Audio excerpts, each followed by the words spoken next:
Hello, good morning. Good morning, good morning, good morning. Happy birthday. Welcome to the first day of the rest of your life, even if it's not your real birthday today. Because every day is your birthday if you choose to celebrate life, even if it is pouring with rain and I'm out in the middle of a field. Which I'm not quite in the middle of a field, but you know what I mean. It is pouring with rain. You can clearly see it raining going on here. And I'm out here, but I do have my coffee from Rave today. It's Friday after all. Happy Friday to you. It is warm inside there, although the outside is freezing cold. I guess that's water and metal and wind causing that to be really cold. But there you go anyway. Happy birthday to you, even if it's not your real birthday. Let's say it's happy birthday to some real people, because I've got a really cool topic today. How many browser windows do you have open inside your head? That's what we're going to talk about today. Do you have too many open inside your head? Yes, well, we're going to talk about how to improve that situation. There's a lovely meme that says, I've got too many browser windows open in my head, and there's music coming from one of them, and I'm not sure which one it is. Of course, if you have Chrome, Chrome shows you with a little icon inside the tab windows which one has got the music coming from it, so that's kind of cool. But anyway, nonetheless, the meme is quite funny because that's a little chatter inside your head. A little chatter inside your head. Where's it coming from? What's chattering inside my head? We're going to talk about that in a minute. But first of all, happy birthdays to Joe Martin, Sam Adams down in Brighton. By the way, a couple of days ago I said happy birthday to my friend Elena, who also lives in Brighton. You guys should hook up. I'm sure you would get on very well if you don't already know each other anyway. Anyway, so happy birthday to you. Daryn Parfit, David Evans, who I think is that David Evans from CDC days. If so, happy birthday to you. And Jazz Ogden, I notice you're a mum. Welcome, well done you, Jazz. Hope you're well and you're enjoying motherhood. I noticed a post saying being ill and trying to be a mother to a one-month-old is terrible, but it looks fantastic. It feels good when they look at you like this, and it was like Google eyes and stuff, so fantastic. Isn't that lovely, bringing a new life into the world? Good for you, Jazz. I hope you're doing well in life in general, as well as being a mother as well. So happy birthday to all of you. Quick breathing exercise. We don't do the full thing today, but what's the one thing you're going to get done today? Breathe that, blow that candle out. Then breathe in 5 through your nose. Put this hand on your heart. Hold your breath while you light your candles in your left hand. And then blow out the candles. Happy birthday, everybody. Excuse me. And then I would say, what's the one thing you did get done? And focus on that and go, well, the one thing I did get done. Even if it was the thing you said you were going to get done and you didn't get it done, what was one thing you did get done? Positive reinforcement. We're going to talk about that in a moment. Or one thing that made you smile, and one thing you're grateful for as well. You see the rain is pouring down my phone as well, so the phone is getting soaking wet. I hope it doesn't break it too much. I've got nothing to cover it up with. I've got nothing to put above it. Anyway, I was hoping it would stay dry underneath the wood that's just there, but it's not. Doesn't seem to be working very well.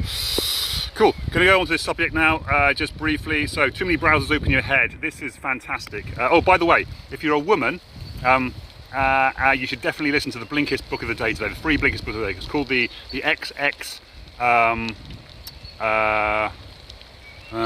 Brain. That's what it's called. In fact, I will post the. I think I can post it in here, and just double check. Yes, look at that. There you go. Go check that out. If you're a woman, in particular, and if you're a man, you're in your medical world. Also, go and check it out, because women do get a really bad shift as far as the medical community is concerned. Yes, so it's all about anxiety, depression, menopause, and Alzheimer's and dementia, and how you can reduce all of that, which is one of the things that I do teach as well. Well, that's not the main part of what I teach, but basically the thing that I do teach helps you to, because exercise helps, good food helps, what you do, what you learn helps. I always talk about when you're struggling with, well, not when you're struggling with dementia, to avoid struggling with dementia in future life. It's like your brain is on a motorway, and you know when you get stuck in a traffic jam on a motorway and you can't get off it, there's no other routes around, so you just have to sit there and wait. Kind of what happens in your brain when you get dementia. You've got this highway.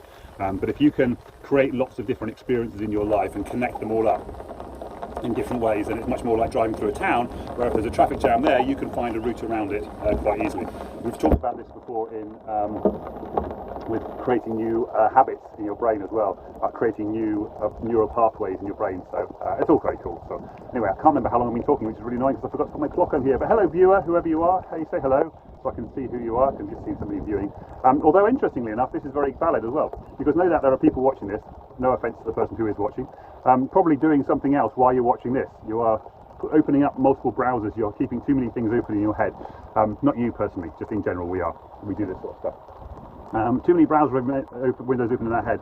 We're overloaded with information, but we're starved of motivation to do things. We just keep wanting to go from, hello Kelly, how you doing? Oh, very nice to see you, how you doing? I was thinking about you quite a lot last night, actually, weirdly enough, because somebody else recommended another VA to do technical stuff, and I thought, I really need to talk to Kelly, catch up with her. Because I'm so close to needing your help now. Anyway, cool. Yes, too many browsers open in your mind, starved of motivation. We are overloading ourselves with information, and it can be really tough to focus on one thing and turn all that chatter off in our heads. We talked about that earlier on in this browser here. I was thinking about this when I was thinking about this morning. When you're on a computer and you've got all these browsers open, I actually have a crypto mining machine, and the crypto mining machine is basically a very simple PC with 4 dedicated graphics cards in them, and they're just dedicated specifically to solving mathematical problems, and so they're just like really hyper focused on the one thing that they're doing, and the rest of the computer basically does nothing. And you install Windows on it, and Windows just plugs up and takes up too much power from the actual computer itself, so you kind of want to install a smaller version of the operating system so that it takes up less space. And of course, when we're doing that in our own brain, we're just filling it full of things that we're doing, and what we do is we tend to chase stuff. So we're looking for okay, sorry, let me start again. There's a flow state that we can get in. You may all have experienced it at some point. For me personally, it was when I was playing basketball for Gloucestershire once upon a time, and I was standing there, and there was a moment when I suddenly felt like the whole world around me slowed down, and I could suddenly sense the players behind me. I could see where the ball is without looking. I just kind of knew where everything was, and everything just felt slow. It was all just going like like in that Matrix when the guy just bends over and the bullets go over his head. Absolutely fantastic. I just stung myself on a stinging nettle. Ouch! Stung my knee on a stinging nettle. Like this there. So. Yeah, and then I also had it when I was speaking in my French oral exam, and I suddenly realised that I clicked into thinking in French and not translating. So I wasn't thinking in English, translating into French, and then speaking in French. I was thinking in French, translating in French. So I was listening to what the lady said, and then I was replying without going through English inside my head. I was like, oh, that's so cool. Similar sort of thing happens when you play golf. If you ever played golf, you'll get a beautiful shot, and suddenly you'll hit this, and everything just flowed beautifully, and the ball just went miles. And you think, whoa! I wish I could just do that every single time. That would be fantastic. But of course, it's not always that easy to replicate that individual thing, that moment, that state of mind.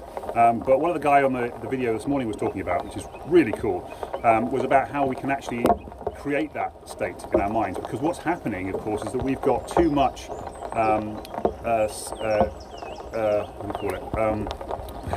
self-awareness. Yeah, self-awareness. We've got too much self-awareness. We're too aware of ourselves and what we're thinking and how we're talking to ourselves. A little chatter inside our heads. It's so funny because Kelly's on here and she says she doesn't have that chatter in her head.